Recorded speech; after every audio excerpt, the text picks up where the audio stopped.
As you can see, we'll be talking about deep representation learning and how we've been applying it for modeling and visualization. So I guess first thing is, what is representation learning? So it's really a set of techniques for representing your data, feature vectors, in a way that could be exploited by machine learning algorithms. So some common examples are PCA, SVD, sparse coding, k-means, transformations, matrix factorization, latent variable models, all the many different types, and deep learning, which includes neural networks, autoencoders, like recurrent neural nets, convolutional nets. It's a big family. But so that's the idea. So what's the point of doing learning representations? Well, feature engineering is a bit of a pain. Like the typical feedback loop is you sit there and like think of, oh, okay, what kind of features do we need for this task? Get together with experts, try to come up with features. You then construct those features on your data. Then you apply them, evaluate them with cross-validation on your models. And then you realize, wait, these features aren't that great. We probably need to make more. And you just keep doing that until you run out of time or funding or you get a good enough model.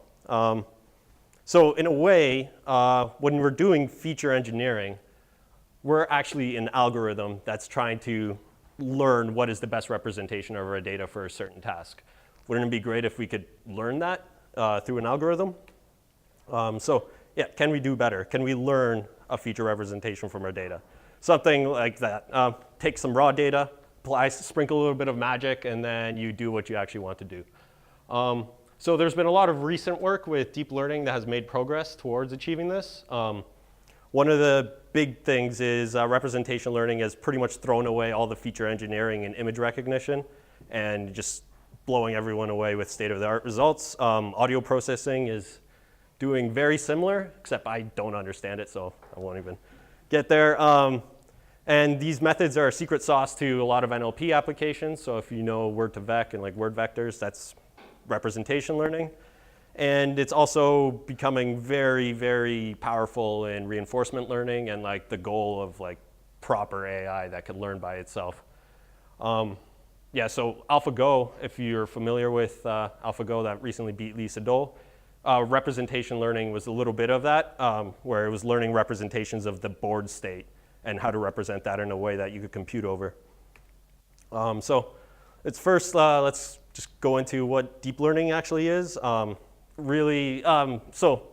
it's usually said it's a rebranding of artificial neural networks, but it's a little bit more generally, it's the idea that you could represent your data through multiple layers of abstraction, which in a way makes intuitive sense, right? Like an image could be broken down into edges, which could be combined into features like eyes, which then combine into things like faces or dogs or cats, whatever. Similar idea with like documents, words combine into sentences, which combine into paragraphs, which combine into entire documents. Cool thing about deep learning is it's able to make handcrafted feature engineering obsolete in a lot of these domains, which is great because you don't have to do it yourself. So just like a brief overview of what a neural network looks like. You get some input nodes. It goes through multiple hidden layers, could be 1, 2, whatever, 150. And then it produces some output. So like this could be a picture of a cat. It goes through some sets of representations and then produces an output, yes, a cat or a dog or something. And each of these connections is actually a parameter in the model. So when I'm speaking about representation learning, what I'm actually saying is at this final layer, there's going to be some sort of representation of your data that is going to be then useful for like a softmax classifier or regression problem or whatever you throw at it.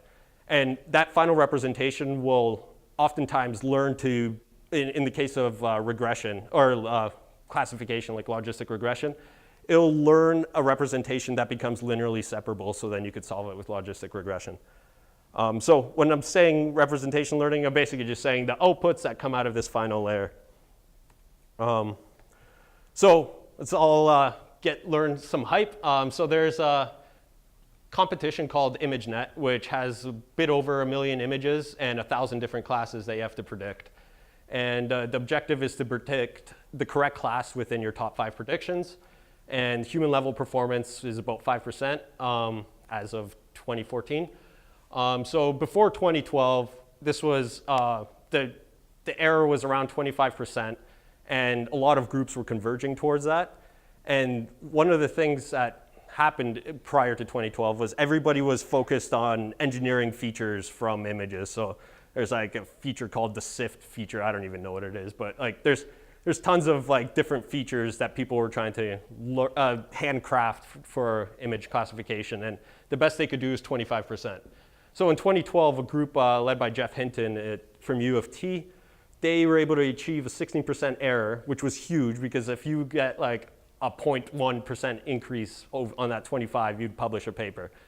So they got 16% error using convolutional neural nets trained end-to-end on a GPU. So they did no feature engineering. They just put in an image, tell it this is a cat, and just train that model on a GPU for about a month. And yeah, they just blew away the competition. And then ever since then, neural nets have been just dominating in this domain. So last year, Microsoft announced that their error was 3.6%. And they used a net of 150 layers. So they have beat human level performance at this task. And this is just one example, right? AlphaGo beating Lisa Dole. That's another example of deep learning just crushing humans at a specific task. So an interesting result that came out of this is actually that the models that were useful for, that were good at ImageNet were also useful for getting state-of-the-art results in other fields like object detection, object localization, image tagging. And this is mostly, so in the neural net, there's the final layer. They just use that representation and then just add on a new model that trains like for object localization or object tagging. Like you just take that final representation, plug in a new model to classify or do something on top of that, and it did really well. Actually, you could do even better if you train all these things at the same time, but won't go into that. Yeah, actually, another bonus is you could build an image search algorithm from the final layer of your neural net, and all you do is you plug your images through the neural net, get that final representation that gives you a vector. Now, given a new query image, all you do is you take the cosine distance between the representation vector for the query image and all your images in the database, return top K results, you have an image search algorithm. It's not very effective, but it does the trick. And one cool thing is they took the ImageNet images and projected them down to 2 dimensions. And you could already see that it's like localizing images that are similar to one another pretty well. Like those like regions where it's like able to identify certain breeds of dogs, people, yeah, dogs, different animals. It's really neat. Like, and this is just, these guys don't know anything about image processing. They just pass it through a convnet and it does the trick. Which is, I don't know, it's really nice when you don't know anything about the field, but you still feel that you could actually do something in it. It's pretty exciting. Another really cool thing that comes out of this is, so you take the final representation of the image and you feed it to a model that learns how to generate captions for the images. And these are captions that were generated by that model. So it's pretty good. I didn't include the errors, but it makes some pretty funny errors. But it's still pretty, like you wouldn't think that a computer would be able to do that. At least I didn't think about that until I saw it. And I was like, wow, this is incredible. Yeah, let's just move on to NLP and how we can make an impact there. So a typical NLP task revolves around like, well, I say typical, it's more like the traditional NLP approach was like you get n-grams, throw it into a bag of words, maybe TF-IDF if you're being fancy, and pass that into a classifier or for whatever you need to do with it. So there's a couple of problems. How do you know that 2 words are similar? If they're both a one hot encoded vector, everything is the same distance from everything else. And what about phrases that have same meanings but do not share any meaningful words together? So like a drop in the ocean, small proportion of the whole, tip of the iceberg. These all mean the same thing in the context, but there's only one word that's in common, it's the, and that's not gonna really tell you anything that these phrases are similar. And language is very domain specific, and like coming from video games, yeah, like the way people talk on forums is like completely domain specific, and you can't generalize what they're saying on a forum to other areas. So like the example, I'm dying in the context of like hearing a funny joke is very different from saying I'm dying when you're on a hospital bed. And how would you solve that with NLP? It's kind of a tricky bit if it's just the exact same words. So the idea is, what if we could construct word vectors? So can we get away with one-hot encoding and somehow put our words in some sort of space where similar words are going to be close to another? And so this is like completely toy, but if we could get something like that, that'd be awesome. So can we do that? So there's an algorithm called word2vec that can. It's not the only way of doing this, but it's one of the more popular ones. So the idea is you represent each word as a k-dimensional vector. So let's say a 100-dimensional vector. So then you end up with an embedding matrix that's 100 dimensions by your vocabulary size, say like 10,000 million words, whatever. So then you look through your corpus and you extract every 5-word sequence that you see in a sentence. And it doesn't have to be 5, it could be 7, 3, 5 just seems to work pretty well, so that's usually what you just go with as a default. And then, so given the third word in that sequence, you try to predict what other words are gonna come around that. And I guess as I said at the top of the slide, you're trying to learn the word's meaning as a function of its neighbors, which intuitively can make some sense, right? We could infer what the meaning of a word is from just hearing a sentence. Even if you didn't pick up what the word was in the middle, you could probably have a pretty good guess of what it meant. Unless you like don't know the language at all, but then, yeah. So the idea is like given this, take the middle word in that 5-word sequence and try to predict the other 4 words given this word vector. And you just do that for your corpus multiple times. And then what you end up getting is word vectors. So we did this with Runescape data.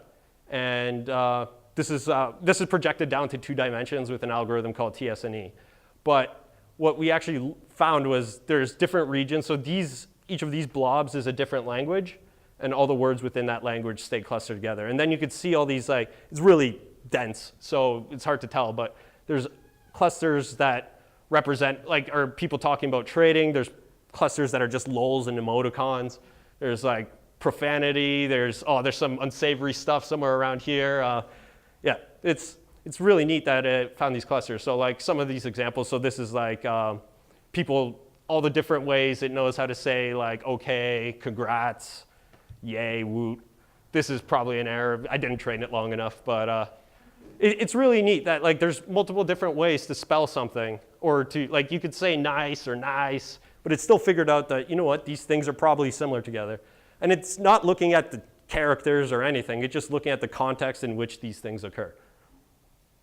Another example is like emoticons, LOLs, ha ha ha, and then people talking about food. So another really cool thing that comes out of doing this is you learn word analogies. So you can take these word vectors and then apply mathematical just algebra to them, and you get interesting results. So the classic example from the paper that first talked about this was you could take the word king, subtract the vector for man, and add the vector for woman, and that results in a vector that's very close to queen, which is like, wow, that's cool that happened. More specifically, it's if you take like man minus woman, king minus queen, or uncle minus aunt, those are all going to be a similar vector. It's as if these word analogies are being captured by these difference operations. And the model was never actually told it could do this or how to do it. It just happened, which is really cool.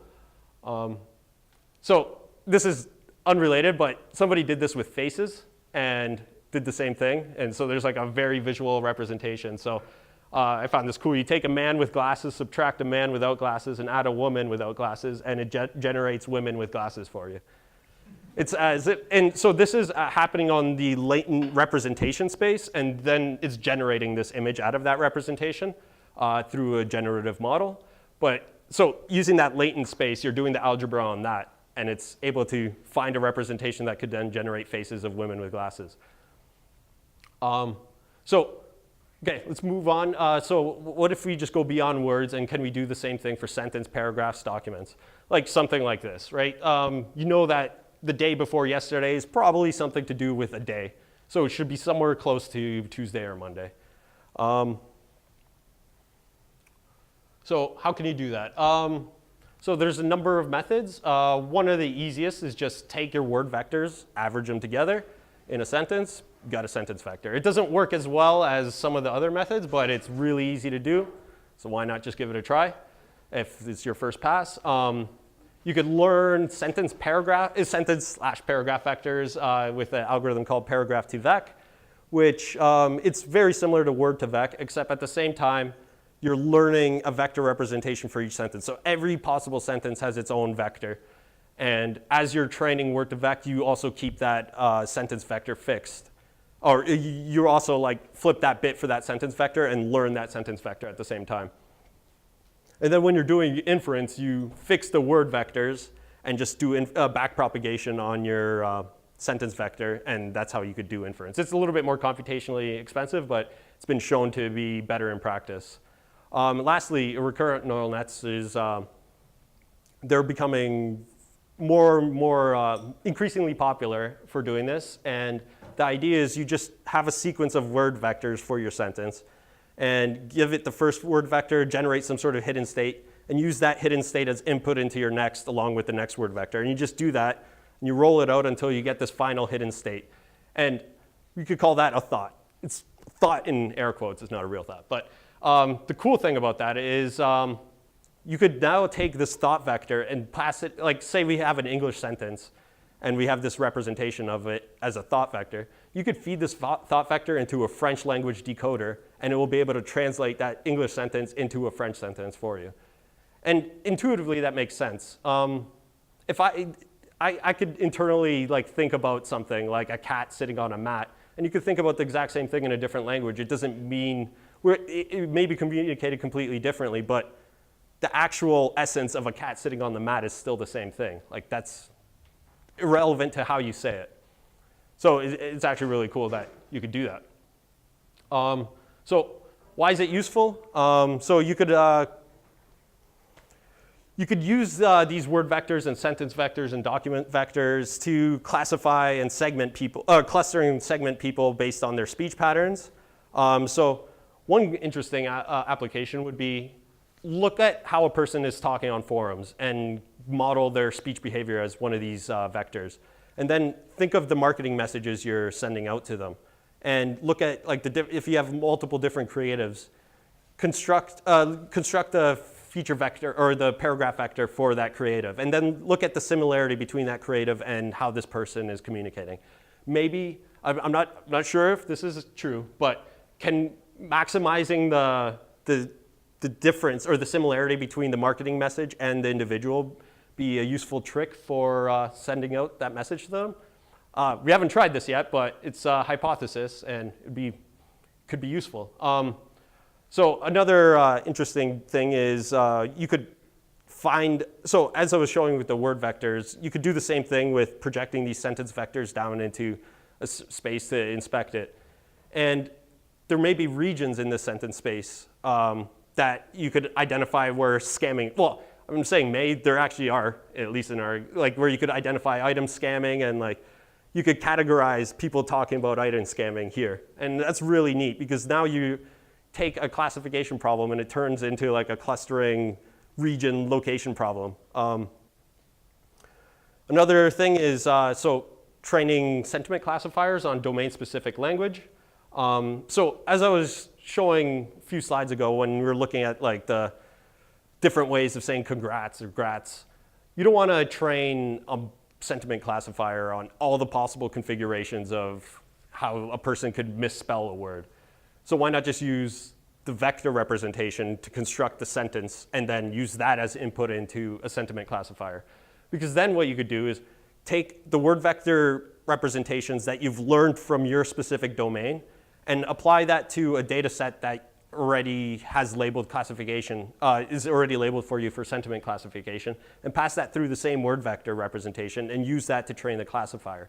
That could give you a better classifier in terms of your domain without you having to go and label your own data. Another interesting aspect is, can you maybe recommend new people, friends and communities to people based on how they're speaking? I don't know, I don't think it's been done yet, but I think that'd be really cool if you could identify, wow, you two are similar without having to, by just like the vector representation of you, not by actually like reading what they're saying.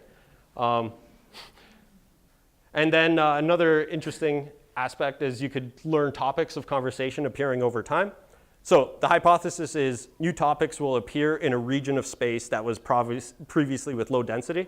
So if you just look for regions where it used to be previously low density and now the density has increased, that might be an emerging topic and something worth looking at. It's a hypothesis. I actually thought about this like right before now. So maybe useful, maybe not. But can we generalize this idea? Yes. Similar approaches have been used to find ingredient vectors from recipes. You can find gene vectors for analyzing genetic sequences in DNA. And it's almost exactly the same algorithm, which is really cool. And in the context of games, what if we could take game states and represent them as these vectors? So in games, state space could be astronomical. And state vectors could let us characterize this state in a way that you could calculate distances between these states. An AI could exploit, it could just pick up on it. It could use that state vector as a basis for deciding which actions it should take rather than have to look at the original state, which maybe have multiple different types of data. You might have to engineer some features so the algorithm would have to, so the AI could actually exploit it. Why not try to learn state vectors? So actually that was like AlphaGo. So what it was doing is taking an image of the Go board and generating, passing it through convolutional neural net and taking that final layer as the game state. And then it would do tree search with those game states, and given those game states, it would try to predict whether or not you'd win and what would be the next set of actions. So it wasn't looking at the Go board, it was looking at the representation that that Go board created. Let me just take a detour into Chronicle Runescape Legends. So it's a game created by Jagex. It's a trading card game, or collectible card game, since you can't trade cards. But the game is played out by playing a sequence of cards for your legend, and you play them in a way where your legend is interacting with the cards you play. So you're laying out a quest for your legend over the course of 5 chapters. Cards have additional effects that buff your character, give you weapons, alter creature power, grief your opponent. So the game spans 5 chapters and you play 4 cards per chapter. And the gameplay is very combo oriented, so the sequence of cards you play is very important. And there's a couple of examples of the cards that are in the game.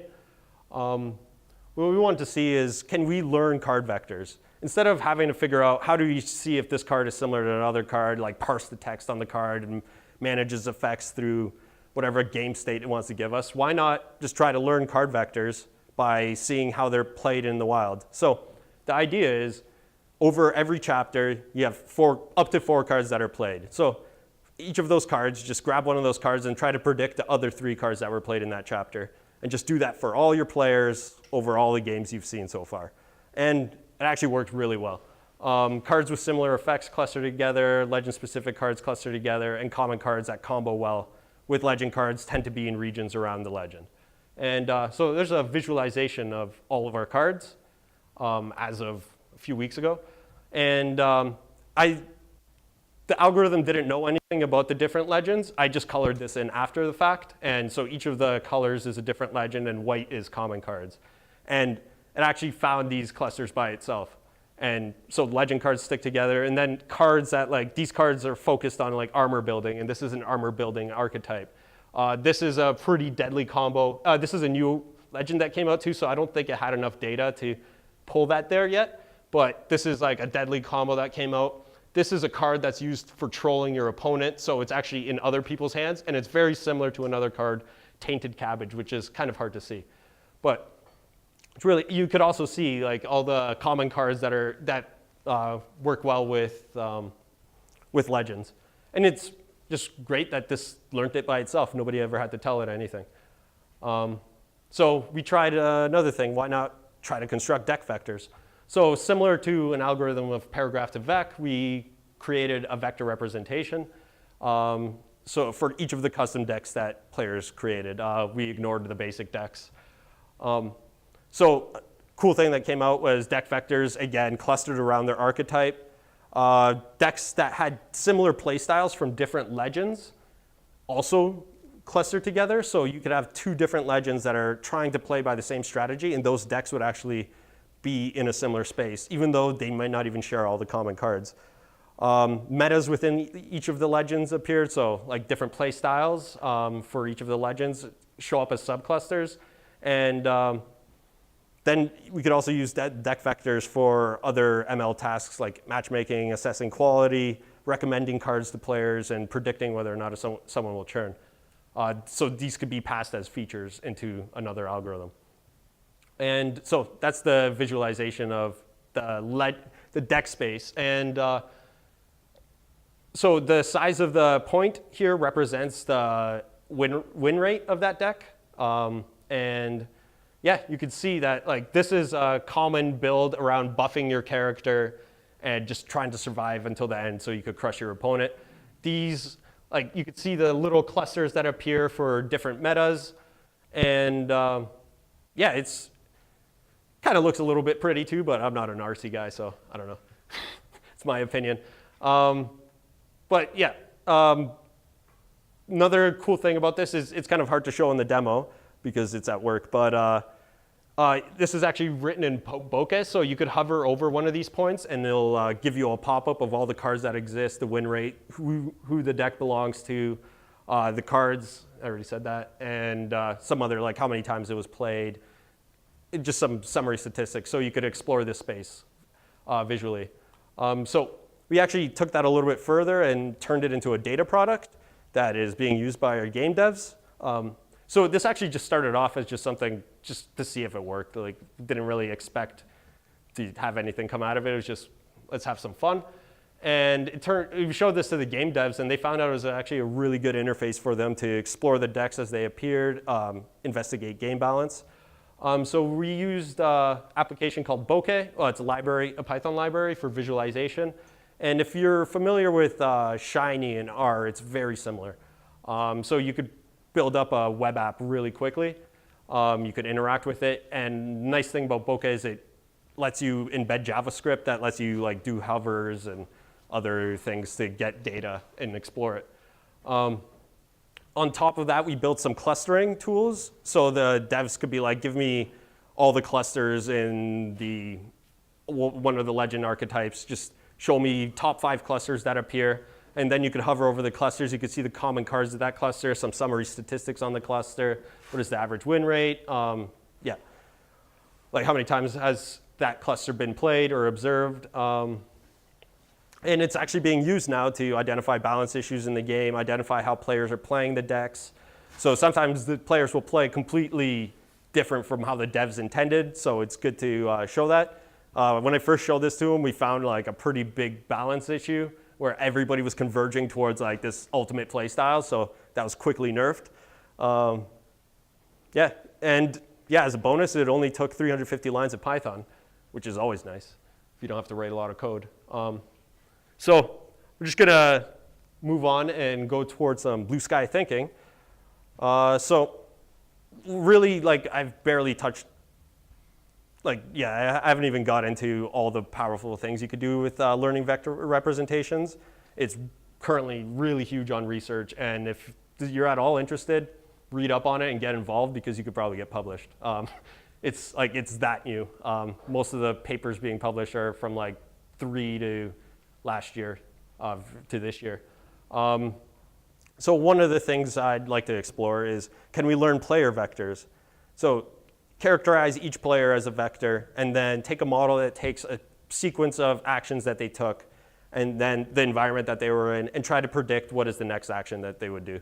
And just kind of let that roll out until you learn these player vectors. And then maybe you could apply it to clustering in a better way than every time I've tried clustering, you have to learn some sort of obtuse distance metric or do some trickery to try to get it to work so that like Euclidean distance works, or yeah, it's just a pain. Maybe this way could let you get around that and just use cosine similarity. I mentioned before you could learn state, it'd be interesting if you could learn state vectors for different configurations of the game, and let an AI agent use those state vectors to choose which actions it should take to maximize the reward. Like I mentioned, that is something very similar to what DeepMind was doing with AlphaGo. And even their Atari Q learning algorithm does something similar. Some more blue sky. You could use neural networks to learn art styles and generate in-game art. I don't know if anyone has seen this before, but this is a cool library called Neural Doodle. So this is like, you could draw a picture like that, and then a neural network will just make it art for you. It's really cool. If you haven't seen Deep Forger, I would highly suggest it. So one of the cool things you could do is you could learn Van Gogh. And so this synthesized image was turned into a Van Gogh by learning a Van Gogh art style. And similarly, this Van Gogh was turned into a real life image by mimicking this art style. And the way this was done was by learning a representation of that art style and then taking another image and trying to minimize the distance between that art style and the image. I'm hugely glossing over the details, but if you want, just check out the paper. It's really cool stuff.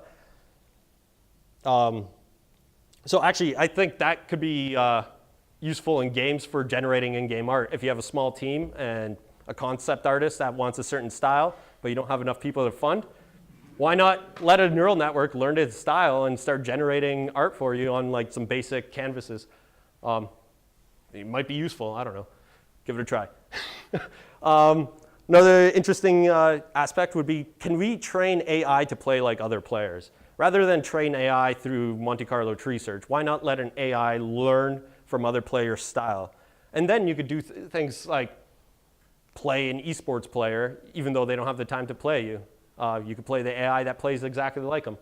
Maybe you could do, yeah, that's one example.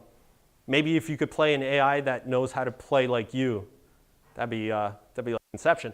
But yeah, maybe, so one of the things that's interesting to me is moving beyond A/B testing. I could rant about A/B testing for a while, but the idea is, with traditional A/B testing, well, you kind of do it. You don't always segment people based on their characteristics. You kind of just bucket people into group A, group B. Maybe you'll do some minor segmenting. But there's actually a class of algorithms called multi-arm bandits that could handle such cases. And building off of that, there's contextual multi-arm bandits, which take context, as in your feature vector for a player or the environment that you're in. And the contextual bandit decides which group they should be in. And it's more of a Bayesian model, and there's some differences with A/B testing, but I think it could be a very powerful approach to automatically learning, automatically delivering people towards the content that is more relevant to them. And another interesting aspect is entity resolution from different data sources. One of the things I didn't really mention here is the results that have been recently published on shared representations. So one of the cool things you could do is you could take images of cats, and those produce a vector representation for those images. One of the things you could do while doing that is you already have a word vector for a cat. Why not add a constraint to your model that these representations have to be very close to the word vector for cat? And the model will learn that. And then when you project these cat images, they'll center around the word cat. But then what happens if you give it an image it hasn't seen before, say a truck? It hasn't seen a truck, but you know the word vector for truck, so there's some space where truck will appear. The remarkable thing is that those images of trucks will be remarkably close to the word vector for truck.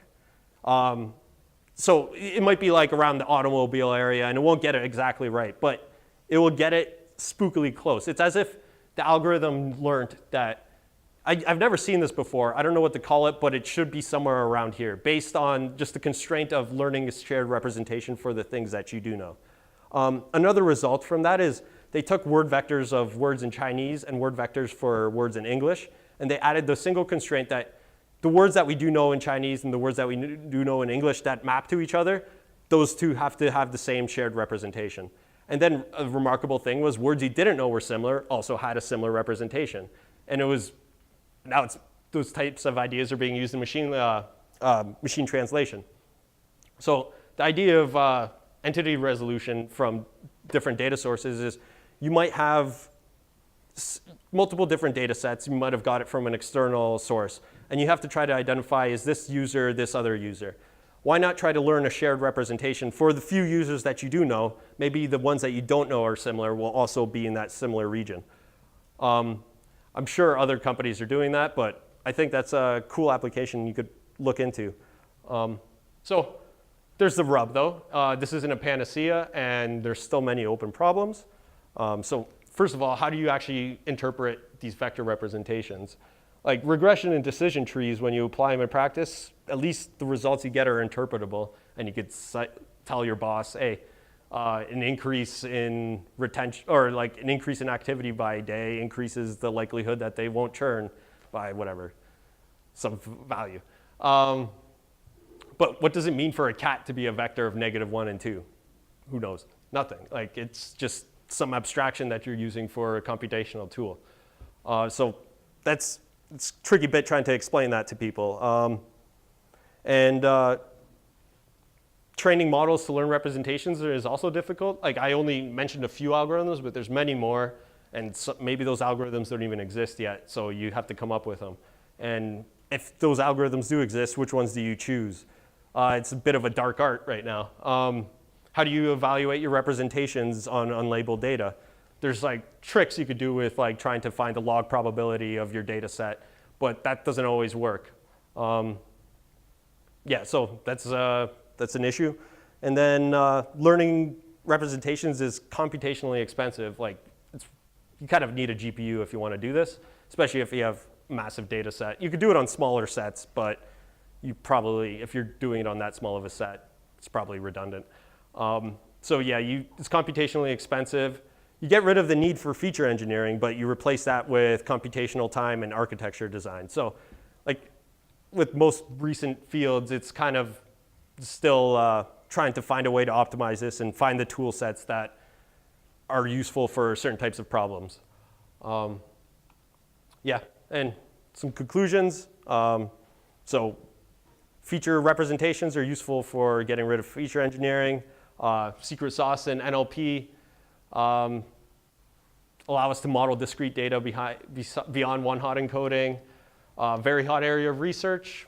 Yeah, it didn't really allude to it too much, but you could start thinking about machine learning applications in a new light. I guess the neural doodle is a good example of you could now train an algorithm to generate art styles for you. And that's like, I wouldn't have even thought of that until seeing it actually being done. And I was like, oh my God, I can't believe you could do this. Yeah, entity resolution. It could be useful for entity resolution. But like I mentioned before, this is really just the tip, and there's a lot of things that are interesting in this field. So if you are interested, check out that blog post. It's a really good starting point, and it'll point you in the right direction. Then just start following references until you're down the rabbit hole and go crazy. Yeah, and if you're interested, contact info, get in touch. And I like that little picture because it's a good representation of what machine learning, or at least neural networks, are like nowadays. So, well, yeah. Yep, and if you want references, I have them at the end of this slide, but I could just share the slides with people later on. Yeah? Perfect. Does anyone got any questions?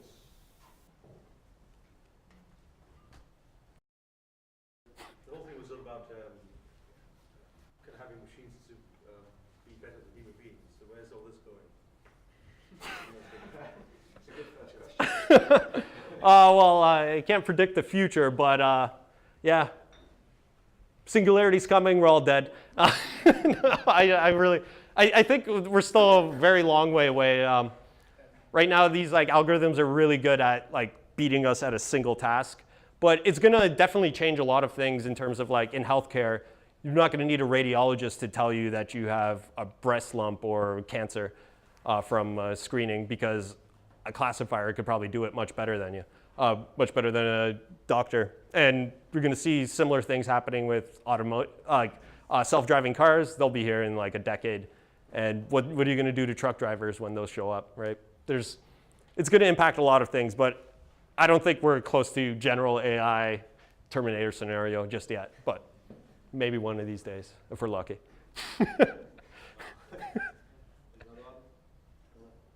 thanks for the talk. I basically have two questions. First one, you showed in two dimensions visualization of photographs. What was used to plot them Oh, dimensionals yeah, so there's an algorithm called T-SNE. Yeah. Yeah, so if you just use that. Yeah, and the other one, I read that one guy used RNN, fed magic gathering cards to RNN to obtain new cards. You said that you are using it for balancing game. Have you used it to generate new cards? Or? Oh, no, not yet. That's an interesting application. Yeah? No, haven't done that. Does T-SNE also give you some clusters, or is it just the T-SNE?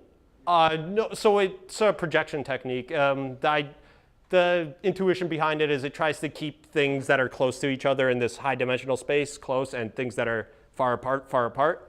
But the clusters tend to just, it's really useful for identifying that there exist clusters in your data, but it doesn't give it to you automatically. You have to do something. Like, yeah, no, it learned that by itself through projection. Yeah, that wasn't explicitly told. Any more?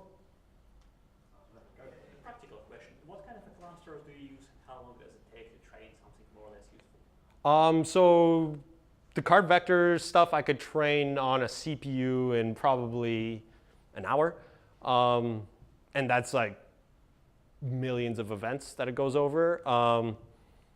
On text data, on like a massive corpus, it's probably gonna take up to a day on CPU. On a GPU, you get a speed up of probably like a factor of 16. So if you use like TensorFlow, or I prefer TensorFlow personally, but yeah, you could get a pretty big speed up. So do you normally use like TensorFlow and GPUs? Yeah, TensorFlow and GPUs, either on my dev box, and we also have a couple of Tesla K10s, which we use. So I was just wondering, like, I mean, if you're going with the TF IDF vector and the word vector, will it make sense for the sentence vector to multiply those things, word vector and TF IDF vector? Can you repeat that, or I don't think I mean, suppose like for the sentence, like we have a TF IDF vector and we have the word vector for each and every word. Can we do that weighted? Oh, can you weight the word vectors by TF IDF weights? Give it a try. I haven't tried that. That's actually an interesting idea. Yeah, that might actually be really good. Give it a try. Two more questions, so we'll go with the guy in the middle. Yeah. The another question is, with these representations which you use for balancing, you have the data set to train this model and you put it on like production wrapped up. The behavioral is changing. What is your thoughts on how you would update this model on like So for now, what we have balance meetings every Wednesday, so just do runs in between then. There's one thing that I'm currently working on, which is just updating the model. So rather than retraining it over a time period every week, just as new data comes in, you just update the model. But that's still a work in progress, because how do you forget information, old information? Like there's some tweaks you have to do to that. Cool. Is there one more, or is that one more? Just to ask how you deploy it so the developers can use the model that you produced. Yeah, so like I mentioned, it's a bokeh web application. You could just run a bokeh server, which you just deploy your app to, and then all the models and everything I just kind of save on an HDFS, which it pulls out of HDFS, and you could just load it into bokeh when they browse to the website, it'll load the model into memory, and they could just play around with it there.